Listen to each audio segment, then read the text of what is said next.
காட்டி ஒரு நபர் தனது நண்பரிடம் அவள் என் தந்தையின் மனைவியின் ஒரே மகனின் மகள் என்று கூறுகிறார். புகைப்படத்தில் உள்ள பெண்ணுக்கும் ஆணுக்கும் எப்படி தொடர்பு? ஓகேங்களா. ஸோ பார்த்தீங்க அப்படின்னா இப்போ கொடுத்துருக்கிறத நம்ம ஃபேமிலி ட்ரீயாக வரைஞ்சிட்டோம் அப்படின்னா அவங்க கேட்டிருக்க கொஸ்டினுக்கு ஈஸியாக நம்மளால் போட முடியும். ஓகேங்களா. ஸோ ஃபஸ்ட்டு பாருங்கள் என்ன கொடுத்துருக்காங்க.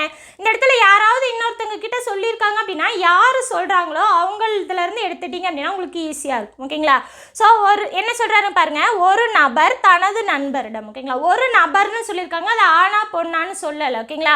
ஸோ அதுக்கு அடுத்து ஏதாவது சொல்லியிருக்காங்களான்னு பார்ப்போம். ஓகேங்களா. அவள் என் தந்தையின் மனைவியின். ஓகேங்களா. ஸோ நபர்னே வச்சுக்கிறேன் நான். ஓகேங்களா. அதுக்கப்புறம் இது சர்க்கிளா ஸ்கொயரா அப்படிங்கிறது அப்புறமே போட்டுக்கலாம். ஓகேங்களா.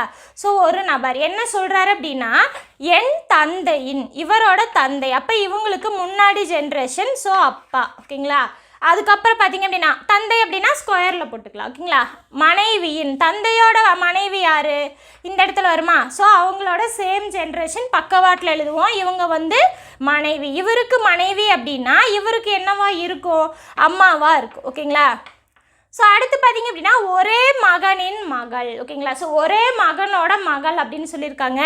அடுத்து பார்த்தீங்க அப்படின்னா புகைப்படத்தில் உள்ள பெண்ணுக்கும் ஆணுக்கும் அப்படின்னா என்ன அர்த்தம் அப்படின்னா இந்த நபர் வந்து ஒரு ஆண் அப்படின்னு அர்த்தம். ஓகேங்களா. ஸோ இந்த இடத்துல அவர் சொன்னதும் பார்த்தீங்க அப்படின்னா ஒரு நபர்னு சொல்லியிருக்காங்க, ஒரே மகன்னு சொல்லியிருக்காங்க, ஆண் அப்படின்னு சொல்லியிருக்காங்க.